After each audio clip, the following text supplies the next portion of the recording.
Bonjour à tous, mon nom est François Letarte et bienvenue sur ma chaîne JDR D30, une chaîne consacrée aux jeux de rôle sur table, vidéoliste et probablement ce qui devient de plus en plus mon moment préféré de la semaine, le bilan jeu de rôle jeunesse, où est-ce que concrètement je vous parle de jeux de rôle joués, je suis pas juste là à théoriser puis vous parler de jeux que je jouerai jamais. Bon, c'est ça. Fait que ouais, j'ai joué cette semaine. Une autre semaine, dans ce bilan jeu de rôle jeunesse numéro 9 là, une autre semaine quand même intéressante, peut-être moins épique que la semaine passée, mais quand même, c'était intéressant, il y avait du bon stock qui a passé là. Fait qu'on commence sans plus tarder la première partie, Chronique oubliée, Mini Fantasy, mardi midi. Écoute, c'était assez le fun, parce que, je vais vous dire, probablement c'était la game la plus tendue de la semaine. C'était le fameux duel, hein, puis ils sont en plein dedans. Le fameux duel qui met en jeu un peu si le mal va prendre le dessus dans le royaume ou si les héros vont réussir à empêcher le mal de prendre le contrôle et de faire en sorte que les forces de la nature soient là et soient favorables au bien. T'sais.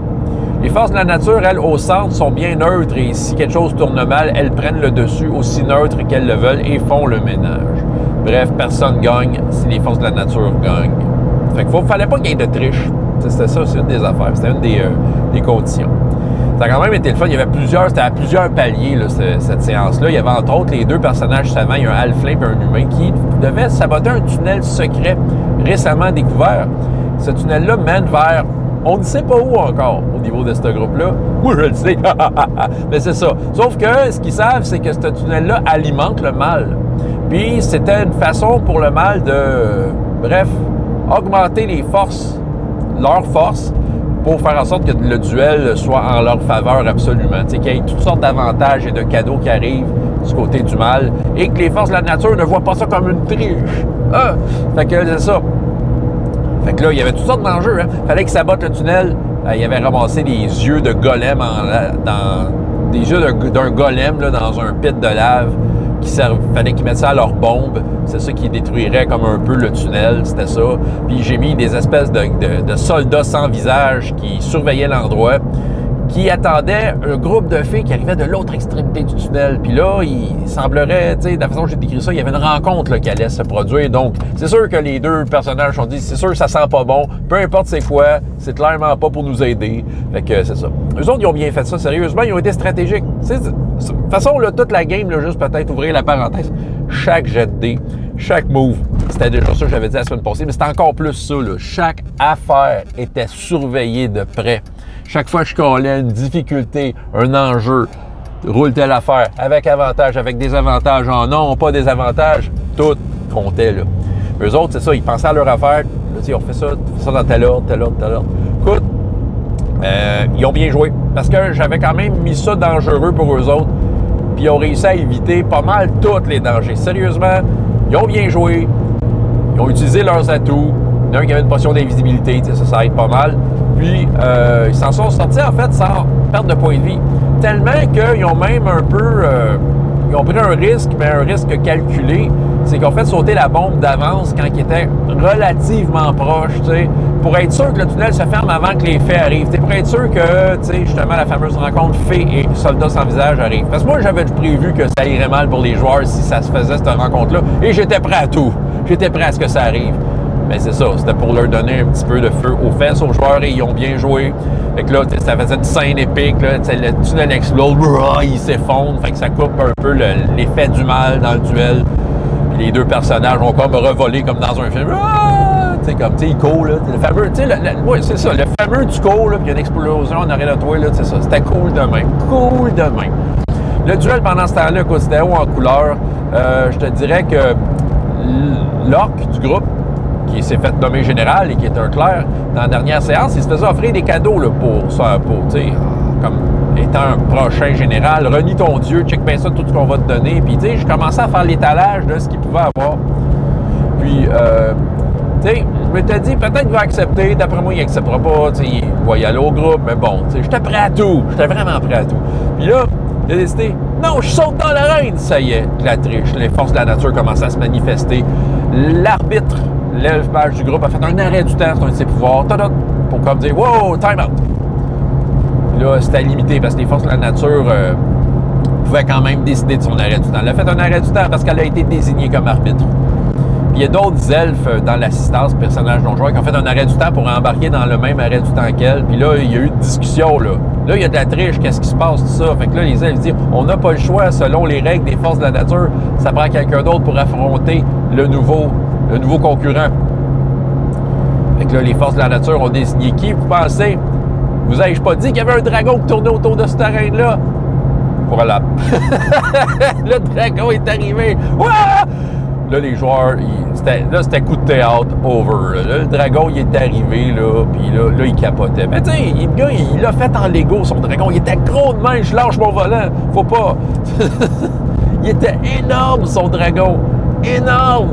Fait que là, tu sais, pourquoi pas l'utiliser? Clairement, là, il savait plus sur quel pied danser.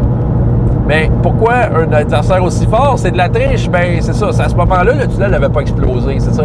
Les forces du mal avaient certaines affaires. Même que le personnage joueur, l'orque guerrier du groupe, qui a été désigné par les forces du mal pour être leur champion, s'est mis à avoir une formule magique sur son épée qui est arrivée de nulle part et qui lui permettait de combattre son chum nain qui est en forme gazeuse puis que normalement, il n'aurait pas pu pogner avec son épée. T'sais. Fait que, tu sais, c'est ça. Il y avait tous ces enjeux-là. Écoute, c'était tendu, là. Le dragon, au début, il a voulu parler à l'elfe mage parce que une des affaires qu'il veut, le dragon, c'est ramener un objet magique qu'elle a sur elle, mais il peut pas y prendre de force. Un arbre de Mélionir en or. Puis elle veut pas y donner. Puis, tu sais, la blonde du roi Sonir en elle essaie de dire « Oui, faut que tu y donnes! » Puis là, il y avait un combat d'esprit, tout ça. Tu sais, c'était toutes sortes d'affaires de même. Maintenant, le dragon, c'était son tour de faire un move. Il a blowé de quoi sa map. Puis, tu sais, advienne que pourra. Il a même pogné. Il a pogné 3 personnages. Le nain mage est comme pseudo-mort. Bon. Écoute, la prochaine game, c'est sûr que je vais essayer de mettre l'emphase sur au moins 2 personnages qui l'ont pas eu facile, le nain mage, qui, malgré des gros efforts, tu sais, à un moment donné, il y a eu un sort dans le duel qui a fait en sorte qu'il est devenu un géant. Puis ça l'a beaucoup avantagé, mais il s'en prenait à son chum orc guerrier, qui, lui, a la capacité d'éviter des attaques. Tu sais, c'est comme une capacité de classe que, tu sais, il dépasse des points de chance, puis, tu sais, tu l'attaques, mais non, tu le pognes pas, tu sais, ça. C'est de même dans Chronique oubliée, Mini Fantasy, fait que c'est sûr qu'eux autres, stratégiquement, ils utilisaient ça à fond. Fait que là, ouais. Fait que là, lui, il a ça, tu sais, peut-être, là, il a quand même pris le temps d'aller voir le frère Montagne, le dieu frère Montagne, avant le duel. Fait que, tu sais, je vais peut-être jouer cette carte-là. L'autre affaire, c'est que je trouve ça un peu dommage parce que une des causes principales qui a déclenché le duel, c'est l'elfe aventurier qui a volé l'épée. Lui, il a à peu près rien fait dans ce combat-là. Il s'est juste fait taper sa gueule. Tu sais, il a essayé des affaires, mais ce gars-là, j'avoue, depuis le début de la campagne, depuis le tout début que je joue avec eux autres, il est pas chanceux au dé. Je donne des D30 puis il roule des 3. Là, c'est comme, tu vois, il a déjà roulé des bons jets, mais souvent, les jets importants, il rate. Là, il rate. Il a essayé de... Puis, quand il fait des cool moves, j'essaie vraiment de l'écouter parce que c'est un joueur qui est un peu plus effacé. C'est le genre de joueur qui parle pas fort, qui parle pas souvent. Il faut vraiment que je force le spotlight sur lui pour dire « OK, hey, c'est à ton tour, là, qu'est-ce que tu fais? » Puis c'est ça. Puis tu sais, il y a des bonnes idées, là. C'est un bon joueur, mais tu sais, il est pas volubile. Il prendra pas les devants pour parler par-dessus les autres, tu sais, comme certains autour de cette table. Fait que là, c'est ça. Puis là, lui, c'est plate parce que là, quand je donne le spotlight, puis qu'il essaie de faire de quoi, puis il dit « OK, je mets un... » Là, il essaie de faire des affaires un peu bold. Fait que là, la difficulté est haute. En tout cas... Bref, je vais essayer de partir la game avec lui. Tu sais, voir qu'est-ce que tu fais, là. Vas-y, là, fais-en un cool move, là, tu sais. Je veux au moins qu'il brille, là, parce que la semaine prochaine, c'est la dernière séance. La game d'après, Donjons et Dragons, 5e édition. C'est sûr qu'ils sont prêts avec des manifestants anti-elfes. C'est ça, bon. Eux autres, ça a été laborieux comme game. Autant que la semaine passée, ça a été comme rempli de tension et de bonnes idées, mais là, ça a été... Écoute, la majorité du temps de la game a été parlé. Il pesait le pour et le contre. Puis il se renvoyait la balle sur oui, mais, puis c'est ça. Puis j'essayais d'envoyer une coupe de passes venant des PNJ pour peut-être les faire réagir autrement. Puis non, ils revenaient sur leur... Ils arrivaient à dealer avec ça, puis à revenir à leur questionnement, tout ça. Puis, j'envoyais des infos, j'envoyais des trucs, c'est ça. C'était pas inintéressant. C'est juste que, c'était pour une avant-dernière... Alors, eux autres, c'est vrai, il leur en reste quand même 2 games. Fait que, tu sais, j'ai du jeu avec eux autres, pour peut-être recrinquer à patente. Mais, tu sais, je l'ai recrinqué, là, en cours de route. En gros, ils ont finalement fait une genre d'alliance avec la sorcière elfe qui se cache dans le camp des manifestants. OK? Surtout qu'elle aura offert toutes sortes de cadeaux. Elle a fait le tour des tentes. Elle se faisait passer pour la femme du chef qui avait été empoisonnée la dernière fois. Puis là, elle a endormi le chef. Puis ils sont rentrés dans la tente du chef. Puis les joueurs prenaient ce qu'ils voulaient dans la tente. Puis il y avait des objets magiques. Puis tout. T'sais, puis des affaires vraiment cool. J'ai été généreux. Là, c'est ça. Fait qu'eux autres trouvaient ça intéressant. Mais, tu sais, c'est ça. Puis à un moment donné, ils ont voulu un peu tester, là, peut-être, là. Tu sais, il y a l'humain mage du groupe a essayé de lire ses pensées par la magie. Elle a fait un counter spell. Fait que ça leur a donné une idée d'au moins quel genre de puissance qu'elle était capable de déployer. Puis elle veut leur aide, c'est ça qui arrive, pour aller au fameux arbre de son frère défunt, là, un arbre noirci au milieu de la forêt, qui avait été nommé par l'autre elfe qui était leur employeur, qui est présentement dans une cage. Cet autre elfe employeur-là, soit dit en passant, il est le frère de cette madame-là et de l'autre elfe. Bref, c'est toutes des matantes et des mononcles de Léo dans RPGS, l'Arme des Dragons. Ben oui, j'utilise. On réutilise toutes nos affaires, nos dramas, ça alimente facilement. Fait que ça a été pas mal ça, la game. Fait que là, ils sont rentrés dans la forêt silencieuse et c'est utile d'avoir l'elfe avec eux, l'elfe méchante, parce que pour communiquer, ça prend un elfe qui fait de la pensée. Ça prend soit un magicien qui est capable de lire par la pensée, de communiquer par la pensée, ou d'une elfe qui est capable de le faire d'emblée. D'un autre côté, il y a le Aarakocra du groupe qui était resté dans la forêt, puis lui, c'est ça, là, il a interrogé des animaux. Parce qu'il y avait eu un indice comme de quoi que pour trouver l'arbre, justement, du frère, fallait qu'il cherche des endroits où il y avait beaucoup d'animaux morts. C'est ça, ça a été la scène une scène nécromantique de RPGS, l'Arme des Dragons, où est-ce qu'il y avait des animaux morts vivants un peu partout qui encerclaient l'endroit, qui le protégeaient, en fait. Puis, c'est ça, fait que il y a eu l'info un peu de ses amis joueurs, tu sais, en tout cas, il y a eu... fait qu'il a décidé d'y aller par lui-même. Il est parti tout seul. Comme de fait, il a trouvé l'arbre. Puis là, en pleine nuit.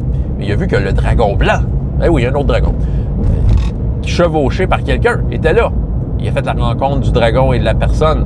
La personne en tant que telle, c'est Pyria, la jeune elfe. Jeune, entre guillemets, on s'entend jeune pour une elfe. Celle qui s'était faite, justement, soufflée dessus par le dragon quand ils l'ont rencontré dans la caverne avec les kobolds. C'est ça. S'était fait souffler par le dragon blanc, donc gelé d'un coup. Et ce souffle-là l'a poussé dans un pit de lave qui était juste en arrière. Les autres étaient sûrs qu'elle était morte. Et non, elle est de retour. Autrement dit, ce qu'elle a fait, la jeune elfe, c'était d'appeler le dragon pour faire un rituel. C'était un peu ça que j'avais expliqué. Puis ça a marché. Fait que là, elle est rendue l'amie de ce dragon-là, mais tu sais, j'ai décrit que elle y ressemblait, mais le visage craquelé, tu sais, des bouts craquelés, des bouts brûlés, cicatrisés, c'est ça. Puis, tu sais, elle est quand même sympathique à l'Aarakocra parce qu'elle considère qu'il l'a aidé à devenir ce qu'elle est devenue, tu sais, fait que c'est ça. Mais c'est ça. Fait que là, il a dit, ta tante, je sais que ta tante est au village, tu sais, c'est ça. Fait que là, elle était contente, elle pensait que sa tante Raville était morte, fait qu'elle est partie voir ce qui se passe. Il a aussi tenté de la convaincre de libérer son père et sa sœur qui étaient dans la cage de bois. Puis elle veut pas trop. Elle dit, mon père ne voulait pas que je sois devenu ce que je suis devenu, tu sais. Un peu tout ça, là. Mais en tout cas, bref, elle est partie, puis lui, il a décidé d'explorer tout seul l'arbre. J'avais préparé de quoi. Je m'étais préparé d'avance quelque chose. C'était un arbre, je me souviens plus c'est quoi le nom, mais c'est une créature dans le Monster Manual. Bref, il a pogné l'Aarakocra avec une branche, puis l'arbre l'a comme absorbé. Puis ça restait de même. Fait que là, lui, clairement, il est dans le trouble. En même temps, c'est un truc de meneur de jeu. c'est un truc de meneur de jeu pour peut-être faire en sorte que le groupe finisse par se rassembler. Fait qu'autrement dit, je ralentis un peu l'Aarakocra temporairement pour faire en sorte que ses amis arrivent, puis maintenant, ils puissent jouer ensemble. Parce que sinon, c'était overkill. De toute façon, OK, autrement dit, je suis fin, là. OK? Je dirais que, écoute, ça a été, cette game-là, vu que ça a été bien du jasage entre les joueurs, c'était correct, là. Mais des fois, tu sais, ils tournaient en rond, puis je voyais qu'il y avait comme des points morts, c'est ça. Puis, tu sais, j'essayais de voir quelle sorte de ninja je pouvais, dans le dessous de la table, je pouvais sortir. Pas des vrais ninjas, c'est une expression que j'avais entendue, je l'aimais bien, je pense que c'est Non-Inquisitor qui avait dit ça, les ninjas en dessous de la table. Je sais pas ce qu'il a trouvé ça, mais j'ai trouvé ça bien. Tu sais, dans une partie, des fois, pour relancer ton affaire, mets des ninjas en dessous de la table, tu sais, fais-les sortir, pour aucune raison. Ben, tu sais, on s'entend, aucune raison. Il faut qu'il y ait quand même un minimum de consistance dans ce que tu essaies de raconter, là. Fait que, fait que là, tu sais, dans le fond, j'essayais toujours un moyen d'envoyer des ninjas en dessous de la table. Mais tu sais, faut que je sois prudent d'une certaine façon parce qu'on s'en vient faire une fin de campagne. Tu sais, si je fais exploser de quoi qui rajoute des étapes, tu sais, il faut que je fasse attention. Même mes interventions de personnages non-joueurs, j'essayais d'être direct et faire des close-up avec ce que j'envoyais pour que les joueurs se mettent en action et procèdent vers quelque chose qui les amenait vers la fin de la campagne. J'essayais de pas trop d'arriver avec des interventions avec des interprétations ouvertes. Je voulais pas rajouter d'étapes. Je veux bien finir ça. Tu sais, je veux éviter de faire le plus de points ronds possible. Donc, tu essaies de faire t'essaies de mettre des affirmations fermées qui aident les personnages à agir sans les diriger. Plutôt que d'amener des mystères, puis que là, maintenant, c'est ça. Comme je dis, que ça rajoute des étapes, puis là, c'est plus le temps de rajouter des étapes, on s'en vient vers une finale. Ouais, un peu la technique. D'un lendemain, c'était la dernière séance de l'autre gang de Donjons et Dragons 5e édition. Ça, c'était cool. Bataille navale, ou presque. En fait, bon, il manquait des joueurs, c'est de valeur. D'un qui avait un rendez-vous, l'autre que je pense qu'il a juste oublié. Bon, mais il y avait quand même deux joueurs prêts à tout, là, tu sais, c'est ça. OK, ils ont contrôlé leur bateau, Moldark. C'est un genre de gros navire de guerre, là, tu sais, qui a doué d'une conscience et qui a un arme d'Aarakocra. Je sais pas si je vous l'avais raconté, mais en fait, le rituel qui a réussi à créer ces bateaux-là a demandé d'avoir des Aarakocra sacrifiés. Et oui. Sur l'île où ils sont présentement, la genre d'île pirate, il y a un quoi avec des Aarakocra qui restent dans leur montagne puis ils se mêlent pas au reste, t'sais. Les pirates qui vivent sur l'île le savent qu'ils sont là. Mais ils savent rien de cette histoire-là de sacrifice d'Aarakocra. Mais en fait, la tour qu'ils ont visité dernièrement, c'était là où a été un peu construit les bateaux, tu sais. Puis c'est là qu'il y a eu des sacrifices d'Aarakocra. Il avait rencontré des squelettes d'Aarakocra d'ailleurs dans la tour, là, tu sais, des squelettes animés. Fait que, là, dans le fond, c'est ça qui arrive. Ça a été le fun comme game. Parce que, au début, je leur pose la situation. Voici ce qui arrive. Le capitaine Errance, le méchant elfe, s'en vient avec 3 bateaux comme Moldark. Clairement, il est pas venu ici pour jouer. Hein? Il est venu ici pour pas mal vous démolir. Qu'est-ce que vous faites? Fait que là, je leur ai laissé monter le plan. Je leur ai mis à la map de l'île. Dites-moi ce que vous voulez faire. OK? J'ai laissé carte blanche. Tu veux faire quoi? Voici ce que tu as comme ressources. Tu as Moldark, tu as plein de pirates à ton service avec leurs bateaux et leurs canons. On faisait la liste de ce qu'il y avait. Bon, il y a les kobolds, il y a des kobolds qui leur foutaient le trouble. Ils ont peut-être pensé faire une alliance avec eux. Ils n'ont pas retenu cette idée-là. Il y avait, bon, leurs objets à eux, leurs sorts, et il y avait les fameux Aarakocra dans la montagne, qui, finalement, s'est avéré être une solution intéressante. Surtout que le personnage Aarakocra du groupe, il n'y a pas d'aile. Puis c'est un peu son background, c'est qu'il haïssait les Aarakocra, c'est une malédiction, puis... Ça n'a jamais été hyper clair le pourquoi. Probablement qu'ils l'ont compté, mais tu sais, ça n'a jamais été comme l'enjeu de la game. Mais là, soudainement, à la dernière game, ça ressort cette affaire-là. Puis, écoute, là, ils ont dit, ben, on pourrait peut-être faire une alliance avec les Aarakocra, là, les sortir de leur montagne et nous aider dans cette bataille-là. L'idée a été acceptée.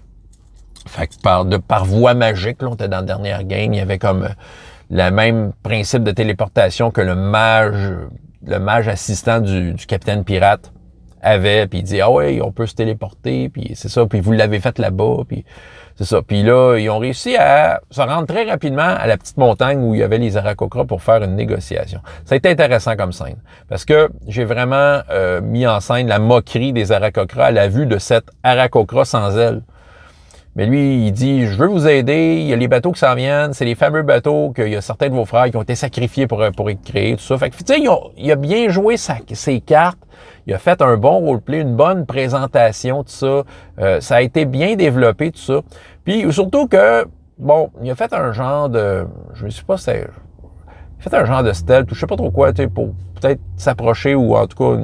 Pour rentrer là, pour être savoir si les Aarakocra le voyaient arriver d'avance pour l'écœurer ou s'il arrivait, bang, ah, me voici, là. J'ai fait un test de je sais plus quoi. Il n'y a pas eu un vin naturel. J'ai dit, OK, en plus, non seulement t'arrives puis que ça se passe bien, mais décris-moi, là. J'ai laissé vraiment la porte ouverte. Décris-moi ce que tu vois. Il a décrit, qu'il y avait une paire d'ailes au mur. Cool. Fait que là, les paires d'ailes s'avèrent finalement être les ailes d'un de leurs ancêtres. C'était le père des 4 sacrifiés qui, à sa mort, a décidé de donner ses ailes, tu sais, puis il a donné un genre de chaman magique qui dit j'ai fait tel sort et mes ailes seront conservées, ils pourront être données un jour à quelqu'un. Mais comme ça, quelqu'un-là, c'était la Aarakocra-Podel. Tu sais, c'est un petit moment cool, là, des petits moments d'évolution du personnage et son opinion des Aarakocra a augmenté à ce moment-là.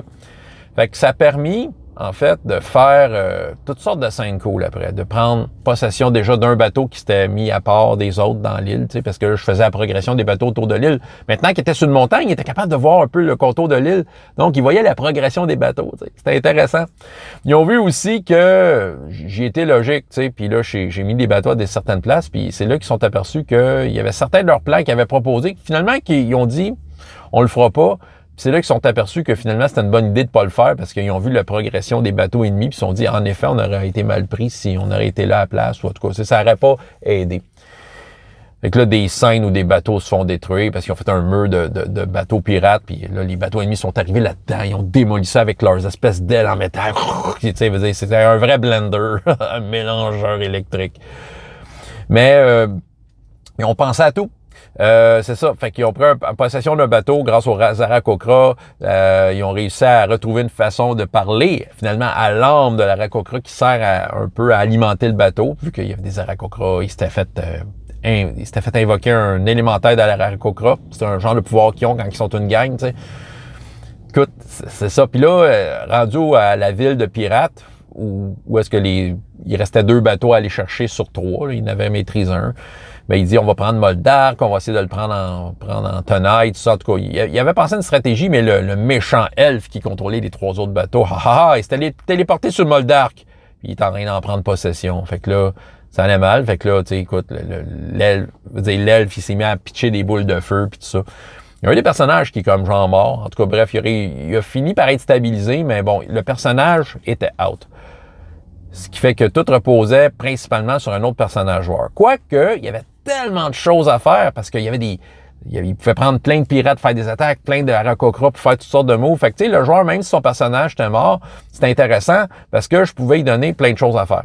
Tu sais, ça, c'est le fun dans une bataille de masse ou dans des situations tendues. Même si c'est un personnage qui tombe, tu peux lui donner le contrôle de d'autres affaires. Moi, je trouve que l'occasion se prêtait bien. Fait que lui, stratégiquement, on va faire ci avec un tel. Tu sais, il manipulait un peu le reste des personnages non-joueurs qui étaient leurs alliés pour finalement gagner. C'est ça. Fait qu'ils ont vraiment réussi à maîtriser.